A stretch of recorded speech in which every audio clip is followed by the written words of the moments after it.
But now I don't see those cobbles and curbs. I don't hear the blues anymore. Rough Trade is giving away a third of the first 3 months of the Rough Trade Club plus new music membership exclusively to 101 Part-Time Jobs listeners. Become a member of Rough Trade Club New Music and you'll receive the Rough Trade Album of the Month straight to your door every month on exclusive vinyl pressing with exclusive bonus material. Club members have received exclusive pressings of albums from Sufjan Stevens, Sprints, The Last Dinner Party, Julie Byrne, and Over Mono, just to name a few, this past year alone. Sign up using the promo code CLUB101POD and you'll get the Rough Trade Album of the Month, English Teacher's excellent debut album, This Could Be Texas, on exclusive Galaxy Gold for a third of the usual price. Here's English Teacher on a recent episode of 101. How many opportunities do you get to write a debut album and have all of this, sport behind us? I don't know. I really like the idea of holding the bar as being like classic songs. You only get one shot at a debut. Don't want the album of the month but still want all the benefits? Sign up to the standard tier using Club 101 Pod and you'll still get the first month free. You'll also get free shipping on all orders, 10% off the bar and on secondhand vinyl in store, and exclusive access to sold out Rough Trade events. So don't hang around. Go to roughtrade.com/club and sign up with the code CLUB101POD. That's CLUB101POD and claim money off the album of the month, English Teachers This Could Be Texas, today. This offer's available to UK residents only.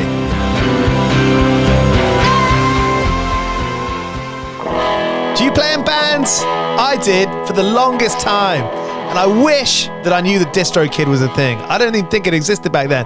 DistroKid makes music distribution fun and easy with unlimited uploads, and artists keep 100% of your royalties and earnings. 1 million plus artists rely on DistroKid to get their music on Spotify, Apple, YouTube, TikTok, Tidal, Instagram, and all the major streaming services.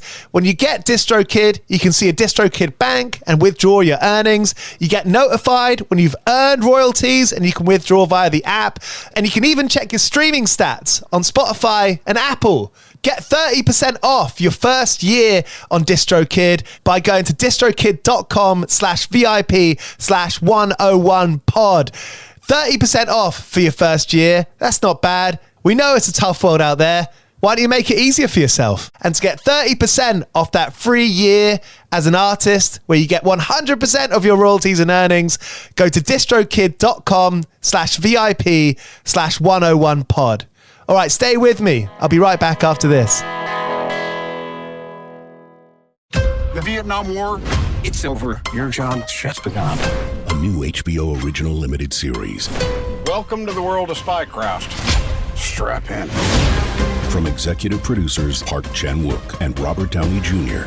What are you concealing? Based on the Pulitzer Prize-winning novel by Viet Thanh Nguyen. What if I told you that I was a communist spy? How did you become this?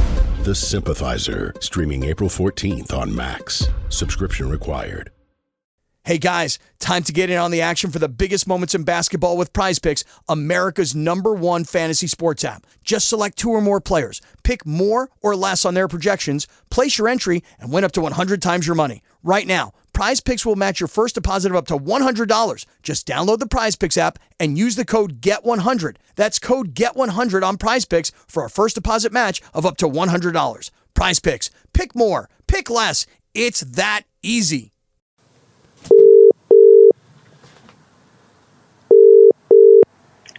Hey, Joe.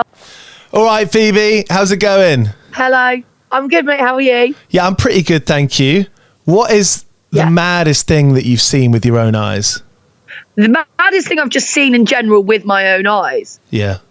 Actually, something which I don't know if it's probably the maddest thing, because there's been quite a few, but something that I totally forgot about and remembered the other day, because I tried to do dry Jan, but I only lasted 10 days. But within those 10 days, because I wasn't really occupying myself with slamming pints, I started to remember things that I'd forgotten about. And I was lying in bed and I remembered something that happened to me when I was 15 and I was in school. And I was thinking, that was actually really fucking mad. So I'm in school and we're in PSHE class. probably trying to put a condom on a banana. And teachers bust in and they're like, nobody can leave the school. School's on lockdown. Close the blinds. Don't look out the windows. You're not allowed to leave the room. Evidently, being 15, we're like, fuck off. So we look outside the windows. I kid you not. I can't believe I forgot about this. There was a geezer, probably like, I don't know, around 40, running around our school field with a massive fucking machete. What? And we were like, yeah, no, it was bonkers. I don't know who this guy was. He was running around with a machete. I couldn't hear it, but I was assuming he was screaming. He was trying to get in the school. Talk of the town. He's running around all the local schools in Brighton, just going onto the fields with a machete. And it was in the Argus, which is Brighton's local newspaper. Yeah, they do great headlines, the Argus, don't they? They do. Yeah, it's like, man with machete comes to school, breaks through the window. They always exaggerate it a bit. Yeah, Argus is a bit bonkers. Anyway, that did actually happen. And I thought about that the other day, and I was like, that's fucking crazy that I just forgot about this machete attack on my school. So that was pretty bonkers. Makes you think, what else have you forgotten? Oh, probably quite a lot. Probably some things I've probably intentionally forgotten quite a lot of things. That's a good tool to have, isn't it, sometimes? It's pretty handy. But yeah, that was pretty bonkers. You're listening to 101 Part-Time Jobs with me, Giles Bidder. It's where I speak to bands and artists about what it means to be in a band today. On today's episode, I'm speaking to Chastity Belt, where I've got Lydia, Julia and Gretchen on. They've been together over 10 years and they're just about to release their 5th album called Live, Laugh, Love, which is coming out at the end of March. They've got a great way of bringing this kind of almost disassociative sounding. It kind of puts a bit of a fuzz around you when you listen to it. Really great. Some of their songs have been on my playlists since that first album, No Regrets, which is funny. Came out in 2013. A band that's been brilliantly, perpetually there for the last decade. So I wanted to ask them their kind of attitude and their mindset behind playing music. You know, we know by now that everyone's got their specific perspective on playing music, and these three were great to have on. So I hope you enjoy it. If you do, make sure you subscribe to the show. My MO here is hearing stories from artists that we wouldn't hear otherwise. I've got some amazing episodes coming up with Glitterer, which is Ned Russin from Title Fight. I've got Everything, an English teacher coming up. 2 episodes with Joe Talbot from Idols, who I'm doing those live episodes with this Wednesday and Thursday. Loads of great stuff. So you know how to keep up. You can follow us at 101 Part-Time Pod on Instagram and sign up to our newsletter at 101parttimejobs.com. Shout out to 2000 Trees, which is a great festival in Cheltenham, just a few hours away from London on the train. They're one of my favourite festivals. Gaslight Anthem is headlining the Thursday on this year. Manchester Orchestra's playing, Hot Mulligan, Better Lovers, Dune Rats, Teenage Wrist, Lambrini Girls, Other Half, The Nightmares, loads of brilliant bands at 2000 Trees this year. If you want to go to one of the best camping festivals there is to see, 2000 Trees is the one you can go to. 2000trees.co.uk. That's where you can get your tickets. 10th to 13th of July this year. We're starting to make plans for the summer, right? This is the one you should go to. 2000 Trees is the festival you need to go to this year. You'd love it. I've been so many times. I always come back feeling buoyed and excited about all the amazing bands and artists from England and the States and across the world. Good stuff. 2000trees.co.uk this July in Cheltenham. Introducing Ampolo, the new app for musicians. Using AI stem separation, play along to any song, improving your practice and performance. Record audio or video and connect with musicians all over the world, collaborating and creating together. Think Google Docs meets TikTok, but for musicians. There's a huge range of video and audio editing tools, and the best part? It's free. Download today and make your mark. Ampolo, made for music. Ampolo, that's the free app you can get from the App Store if you're learning an instrument and want to play with some friends, make some music. And right now, here on 101 Part-Time Jobs, is Chastity Belt. 101 Part-Time Jobs.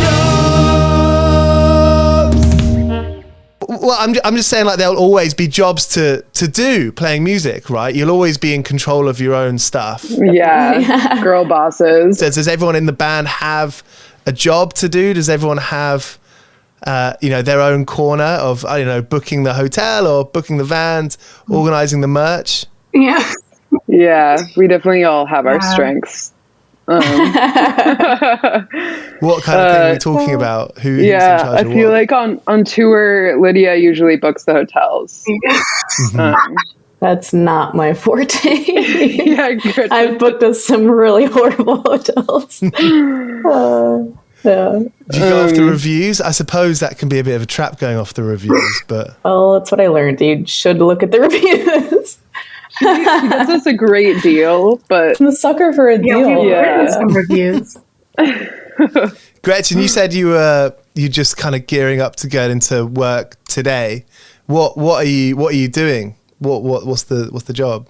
I work for like a home care and hospice and like senior living company, and I just make like internal apps for different teams. Like, yeah. Nice. Internal apps.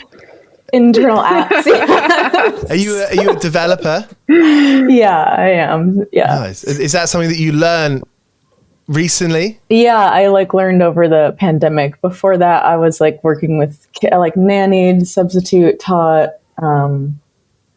Yeah, that's basically it. And then over the pandemic, I learned how to code. So that was the thing, because that last record came out in 2019.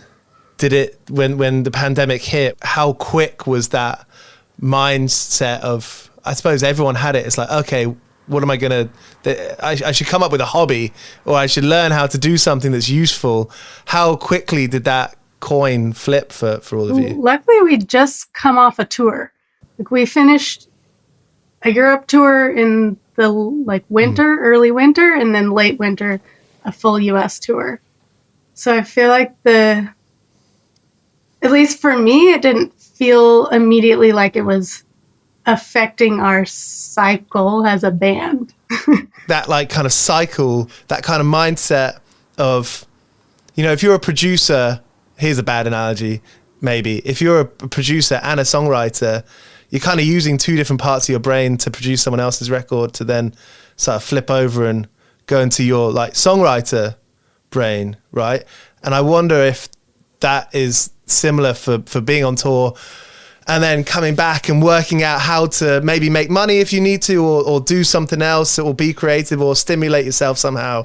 You're wearing a few different hats. Yeah, I always feel like very lost when we get back from tour, because on tour you have like a goal every day. You know exactly what you're doing, and it's just simple. It's like we just have to, get to San Francisco and play that show. Nothing else. Don't have to worry about what I'm doing with my life.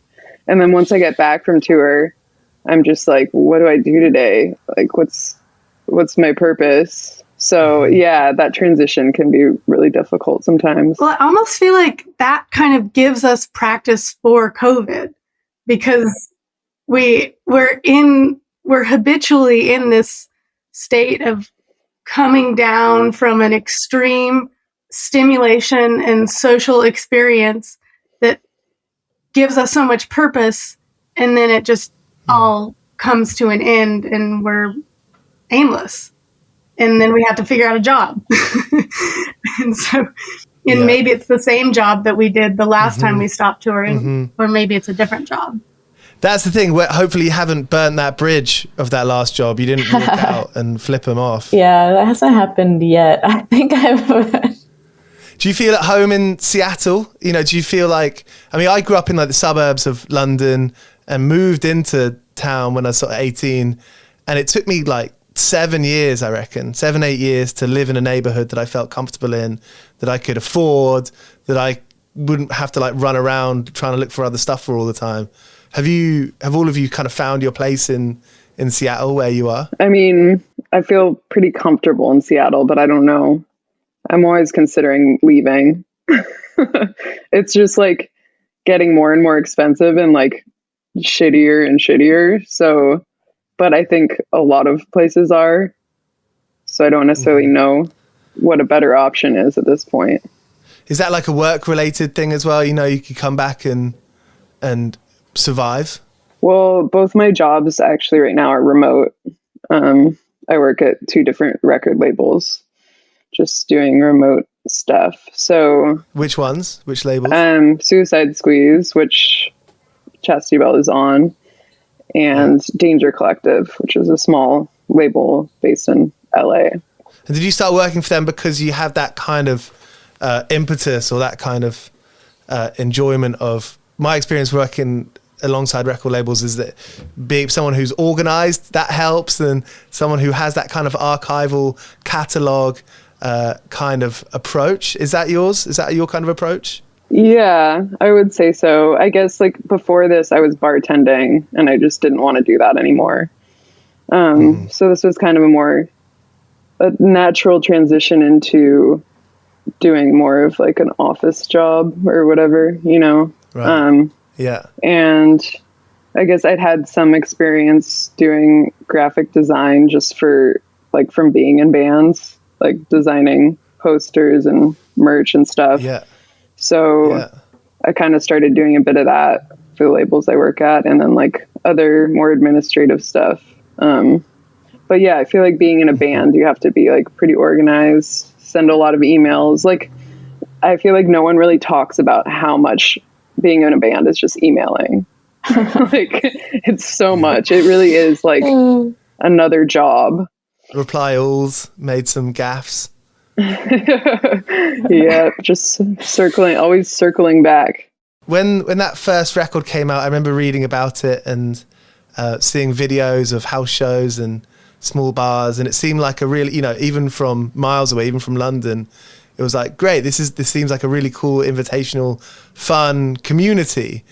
And from the communities that I've been involved in London, it's like that idea of going on tour and, you know, making more of your life about your band than anything else, you know, tipping the balance towards music rather than like a regular life, right? Was that in those stages where you were sort of maybe getting written about, or where people coming to the shows and buying the records, was there like a crossover period that you can reflect on now? And it was like, yeah, that was the time that collectively we decided to full send. It's probably just kind of gradual. It was kind of gradual, but I feel like we all kind of decided the band was what we were doing when we moved to Seattle after college. And that's like kind of when we started taking it a bit more seriously and getting some write-ups. I guess like we weren't expecting much from our first album, and then we got on like BBC 6 and got like a Pitchfork write-up and stuff, and we were like, what? But it didn't really feel like the band was what we were doing, as more of just like, this is really fun. I don't know what else I'm doing, so I'm going to move to Seattle. Yeah, I think it was a bit of a coincidence. Like, I wasn't like chasing a career out of college anyways. Like, I just didn't really know what I wanted to do. So yeah, it wasn't like, oh, I was about to take this job, but we're doing the band. Like, I was just like, I was like, I don't know what to do. You know, whether you're 21 or whether you're 31 or older, at some point, like you change as people, you know, that idea of, oh, I don't know what I'm doing, so I'm just throwing it to the wind, like that evolves and that changes, you know, whether it's, you call it maturity or not, but going from, you know, that I'm interested in that kind of, we don't know what we're doing, to then being more intentional, you know, putting more intent behind it. Yeah, I mean, I feel like to me it felt gradual, and then it got to a point where we're planning so much band stuff that like I don't really have the time or energy to develop like a normal career. And then I kind of got to a point where I was like, if I have to do one more nanny job, like I'm going to lose it. And then I feel like there was a lot of years like that like led to a lot of existential crises of like, you have a purpose, you go on tour, and then you have months where you're not doing anything. And then I'm working a job that I don't want to do anymore, that I've already done for like 8 years, you know? And it I mean, for me, I feel like everything kind of had to stop for me to like when the pandemic hit, like I was laid off right away because I was working in schools. Our practice space was closed. Like I couldn't even go play drums for a couple months. Like I literally had to like just be in a vacuum to be like, oh, okay, I'll learn something else now.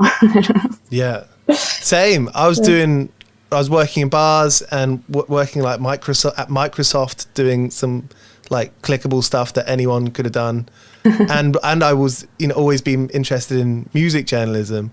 And it took the pandemic to be like, oh, fucking, okay, what do I actually want to do? It's like I've been playing a game of chicken my whole life and be like, do I want to do it? Nah, and I feel like I know lots of people in bands who have that same thing. It's like, well, I love playing music and writing music more than anything else in life. But that idea of taking it seriously is a terrifying prospect. Yeah, I think we've like consciously kind of made the decision to not have Chastity Belt be our only thing. And I mean, I don't even think it would be like viable to have it be our only thing, but we've always like kind of wanted to have a bit of a balance between like doing other stuff and doing the band. Because I don't know, there was a point where it was we were touring more than we do now. And it was kind of taking over our lives in this way where it just became like unfun. Like it felt like it was like a business and we like kind of lost sight of why we started the band in the first place. But yeah, it's kind of like come full circle where now I feel like we like, I don't know, we're aware of when it starts feeling like unfun. I mean, could it be like a sustainable thing? Like Tony Molina never goes on tours, but releases amazing records. There's plenty of other people who release great records and don't tour. Is that something that you've thought about? Like, is that even like a possibility?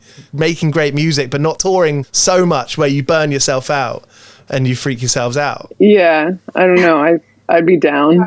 Yeah, we're kind of trying that. Like, we're not touring so much. We're still touring enough, but like we're keeping the balance of our lives outside of tour. But we all love to tour. Yeah, I feel like I still need a break from like my normal life. Yeah. You're like, put me in the van. It's like the most beautiful thing to be able to feel like you have purpose and space out all day long. 101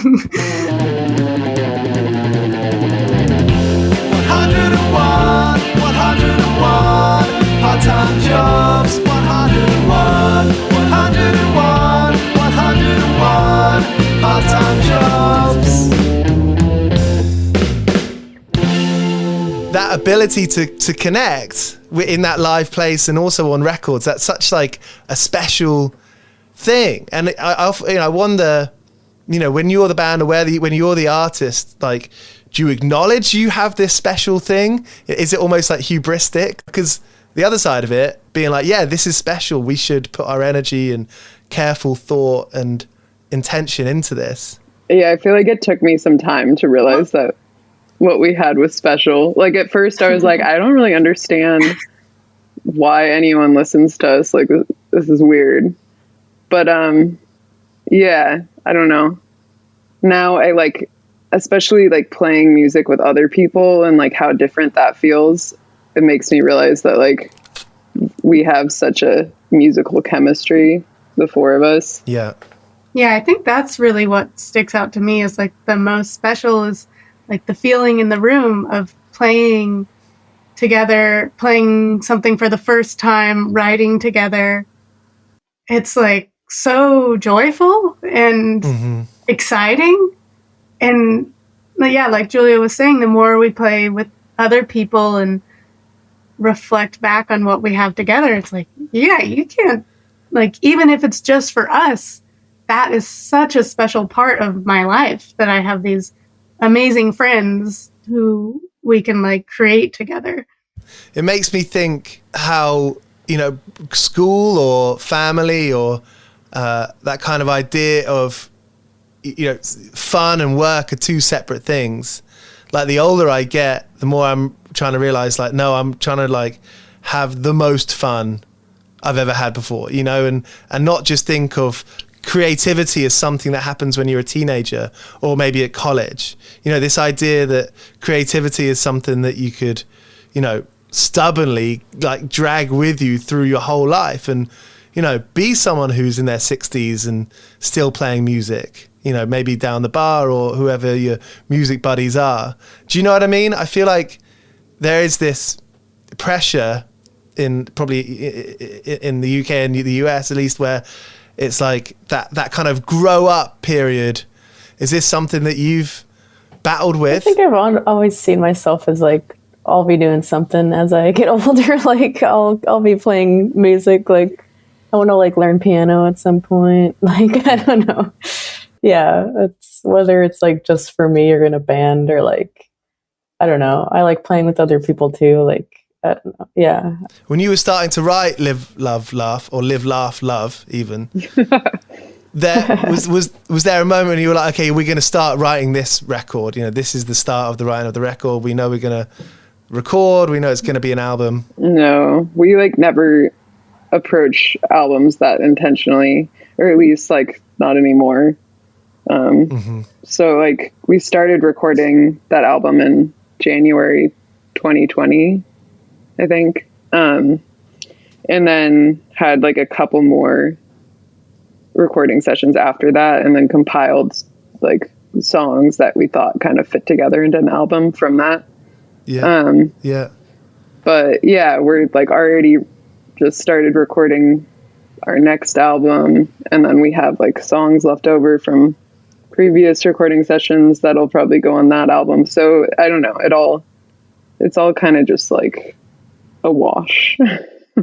It's more like a rolling process. We're all always writing songs, and when we can play together, we're working on the songs together. And when we can record, will you find that you'll write a particular moments in the day or during the week? Do you have any sort of like a go-to discipline or that kind of that time of the day where you're like, I'm going to write now? Definitely not. I'll go like months without even playing guitar, I feel like, and then all of a sudden I'll write like 2 songs. But yeah, I don't know. It's definitely like our process has gotten a lot different now that we live in different places. Like Annie's in LA and Lydia's in London right now. So it's it just becomes like sort of like short little intervals of us getting together and writing and recording pretty fast, which is a new process, but it's kind of exciting because you don't have too much time to like overthink things. So yeah, and it's kind of cool to see how quickly things come together just because we're so used to playing with one another. I mean, 10 plus years being in a group, being in a room together and knowing how you communicate with the music, that must be it's an amazing thing. I mentioned it earlier, but that is what a special thing. It is special. Yeah. Are you enjoying living in London, Lydia? Yeah. I haven't been here too long, but I'm back in school right now. Nice. Taking advantage of the 1-year master's situation over here. Yeah. What are you studying? I'm studying plant and fungal science. Fuck yeah. You digging it? That's yeah, it's really fun.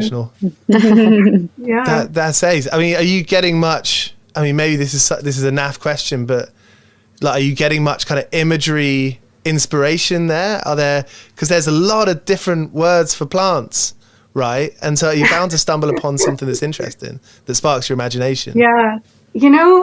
I mean, so I've been a gardener for like 10 years, and I've like felt the feeling of like, should I use some kind of like plant related lyricism, or there's a lot here, but it all just feels so cheesy to me. Like I think the way that I write lyrics, I feel like is pretty direct. Mm-hmm. There's something like that would feel embarrassing to me, I think, if I talking about like the way the microhizzle interactions underground. Yeah, get some science terms in there. How we as humans connect in our energy. Just like. And do you all write lyrics? Are you all kind of drafting notes all the time? Are you always kind of like 10% on when it comes to that kind of stuff? Are you in the voice notes and the drafts on your phone? I have a lot of notes. Yeah. Here's my notes on the phone. Yeah. Yep, my notes app is filled with them. What are you looking most for? What are you looking most forward to with this record? Are you going anywhere you haven't been before, or going back to somewhere that you especially had a good time before at? We're playing Meow Wolf in New Mexico, which I'm excited about. Never been there. I don't think we've ever played a show in New Mexico. I'm excited to play in Texas. Yeah, we always have a good time in Texas. Yeah. South by? No, we're not playing South by. No, I'm just doing our own thing. Well, you sound like you're doing your own thing. I think this conversation, I think a lot of people are kind of like in the midst of, finding out about themselves, like finding out what they want out of playing music and like how to look forward to the future. It seems like you three have a very calm and collected kind of understanding that music's always going to be a constant, but maybe won't be like the main thing. That's a really refreshing and realistic viewpoint. Yeah, because I think I think some people go on tour, and that idea of going on tour forever is the main thing. Well, it's funny you say that. Like somehow, I don't feel like it's not the main thing. It's like having the choice, I think, is really important, and to in some way maybe just trust that I will play with y'all in some capacity. Yeah. Until we die. In the nursing home. Yeah. Trust is such like a complicated and uncomplicated thing all at once. I mean, you kept the same members. You're all gonna change as everyone like changes as they go on through their life to stay together, and whether that means communication or whether that means like the kind of actual thing that you're doing keeps it special. Have you had those kind of conversations between you and all like separately about the kind of, because it's a relationship, right? And if I think about my partner and me, we probably have this conversation once every 3 months of being like, okay, what are we doing? Are we both feeling happy about it? Is this cool? And like it's a terrifying thing to say and think about. But ultimately, like we all, it's going to be the smartest way, isn't it? Yeah, we definitely have to talk through like a lot of stuff, like, people being in school, and like Annie's in a long school program. So like, we have to plan things out really far in advance and be like, try to accommodate everyone as much as we can, but we all have very different schedules. So there's like definitely a lot of figuring out we have to do there. Yeah, I think there's an understanding that it's like, it's going to look really different over the year. Like the band has looked really different over the years of how we interact with it, or how much we're touring, or whether we're pulling back or pushing forward, or, those times of like, we've had of like, intentionally questioning. It's always changing, right? It's always changing. Hey, it's Kaylee Cuoco for Priceline. Ready to go to your happy place for a happy price? Well, why didn't you say so? Just download the Priceline app right now and save up to 60% on hotels. So whether it's Cousin Kevin's Kazoo Concert in Kansas City, go Kevin, or Becky's Bachelorette Bash in Bermuda, you never have to miss a trip ever again. So download the Priceline app today. Your savings are waiting.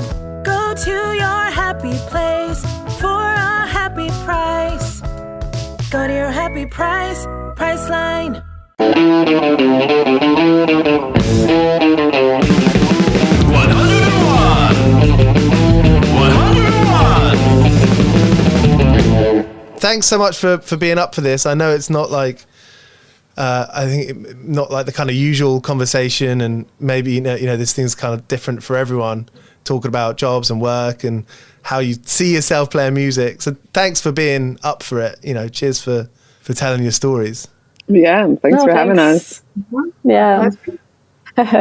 Just to end with, I like hearing about, I've always been someone that fucks up a lot of my job. I've always kind of said that I know how to use a piece of machinery when I don't know how, and I'll end up, fucking up. Or actually, in Greenwich, I was looking after these Italian students between the ages of like 13 and 17, and I lost a few of them on the underground, and I didn't know where they were. So for like an hour or two, it's like, where are these kids? So I like hearing those kinds of story. Do you have anything that comes to mind? I used to do some crazy things when I was bartending, but I never got in trouble. The owners were pretty lax about stuff. But yeah, my friend Aaron and I had a Saturday night shift together, and he was just like crazy. So I would go into work. Sometimes I'd like dread going into work because I was like, you know what, I don't really feel like partying tonight. Like, I just want to chill. But yeah, we'd be like doing shots and stuff, and he was always just like trying to figure out a way to make the shift more fun. And we'd like, there were some nights where we'd take onions from the kitchen, and there was a bat, just in case, I don't know, just a wooden bat lying around. So we'd like go out in the alley and hit onions. That was like a more slow shift kind of thing. And then there was another shift where we filled like old empty vodka bottles with water, and we were just like tossing them back and forth like cocktail style and like flipping them around. But yeah, I don't know. We got pretty crazy at that bar. That was the first bar that I worked at. It was quite a lot of fun of sort of charging some people less than you need. If you like someone, I quite enjoyed giving drinks away. Oh, yeah. Definitely not my money. Definitely, yeah. No. Gave a lot of drinks away.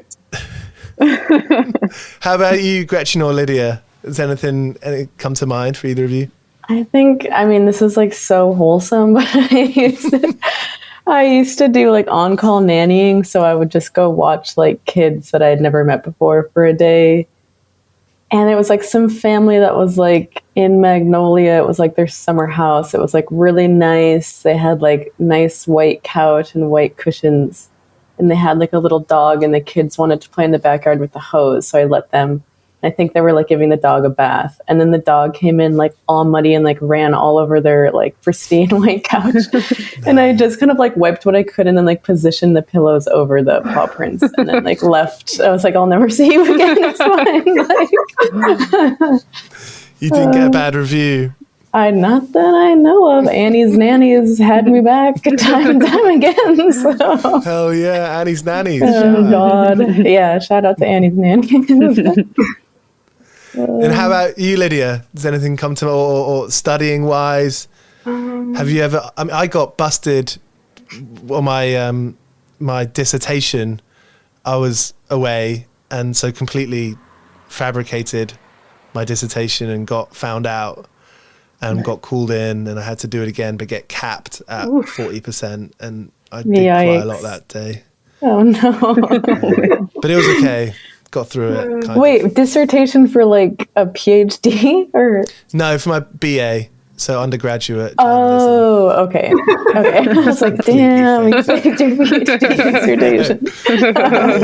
dissertation. In my last job, I was out. I was monitoring like endangered plants in Hawaii, and I was out with my coworker, and there was a rainstorm, and we were like, should we turn around? Like, we're going down this slope that there could be a washout. No, we got it. We just have like one more site to hit. Let's go.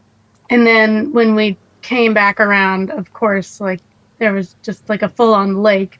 And then we were like, oh, let's just try and cross the lake. We've got a 4-wheel drive.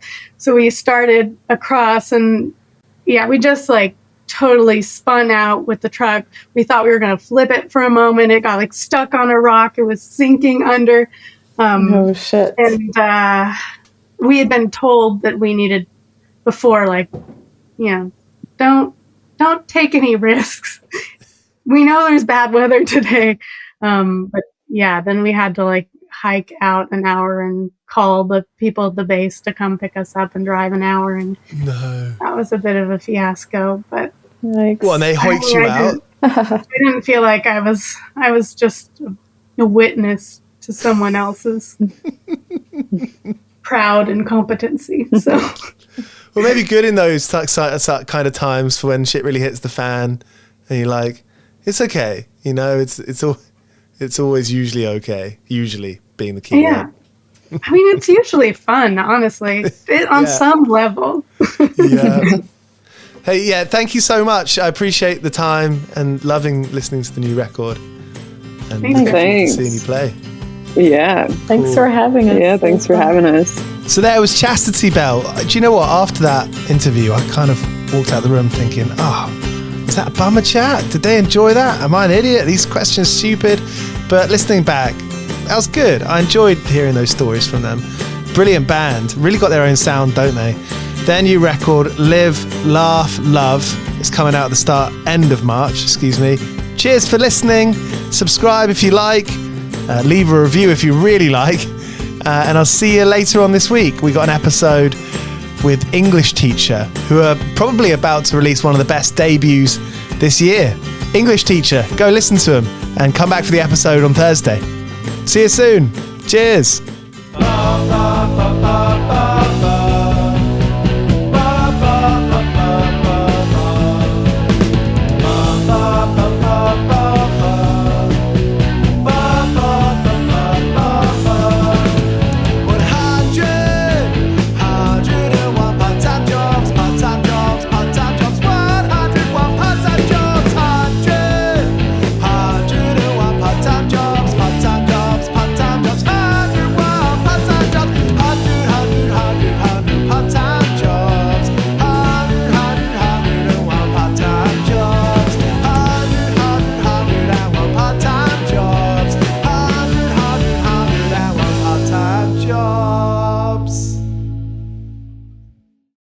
Lucky Land Slots, you can get lucky just about anywhere. Dearly beloved, we are gathered here today to... Has anyone seen the bride and groom? Sorry, we're here. We were getting lucky in the limo and we lost track of time. No, Lucky Land Casino, with cash prizes that add up quicker than a guest registry. In that case, I pronounce you lucky. Play for free at LuckyLandSlots.com. Daily bonuses are waiting. No purchase necessary. Void where prohibited by law. 18+. Terms and conditions apply. See website for details.